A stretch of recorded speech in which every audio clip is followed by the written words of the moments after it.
uzuri wa lisani, twasema pasipo kikomo yale yasiyo na thamani.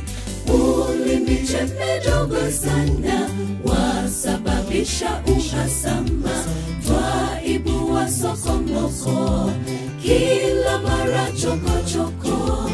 Midomo tulopewa sasa imekuwa laana. Ni kweli kwamba debe tupu haliwachi kuitika. Tulijaliwa midomo na uzuri wa lisani, twasema pasipo kikomo yale yasiyo na thamani.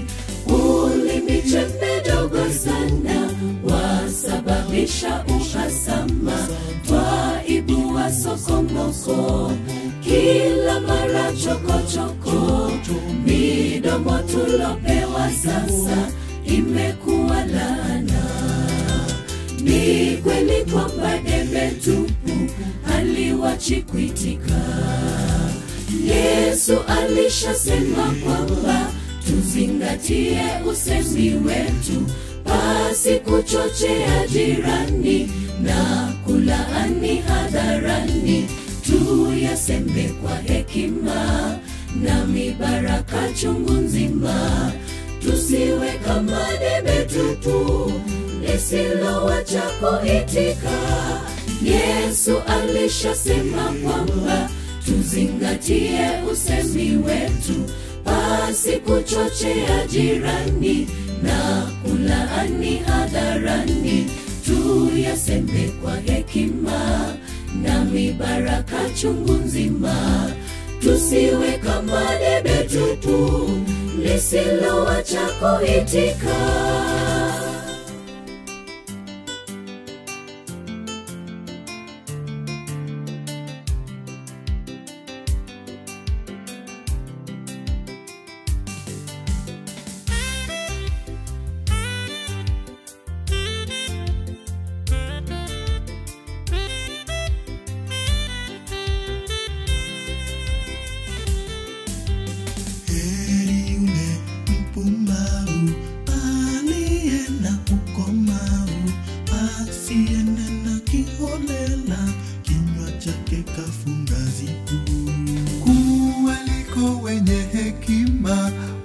Wajao kama chiriku, msituzibe sikio kelele na upuzio.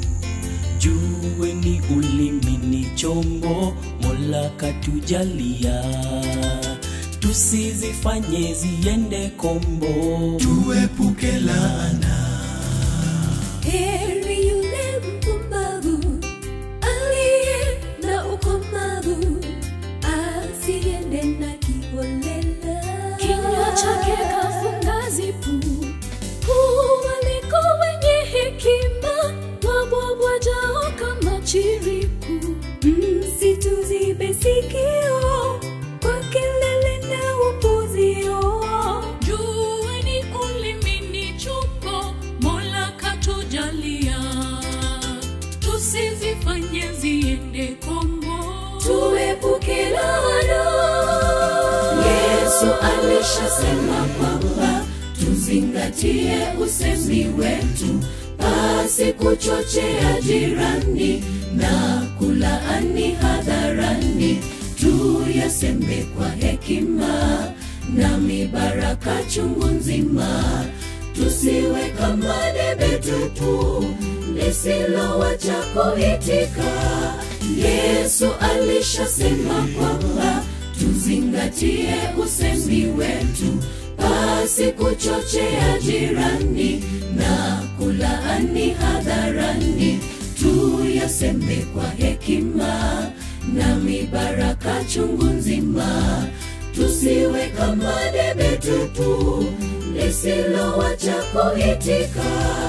Yesu alishasema kwamba tuzingatie usemi wetu, pasi kuchochea jirani na kulaani hadharani.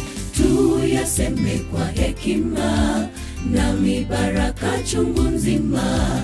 tusiwe kama debe tupu lisilowacha kuitika. Yesu alishasema kwamba tuzingatie usemi wetu, pasi kuchochea jirani na kulaani hadharani. Tuyaseme kwa hekima na mibaraka chungu nzima, tusiwe kama debe tupu lisilowacha kuitika.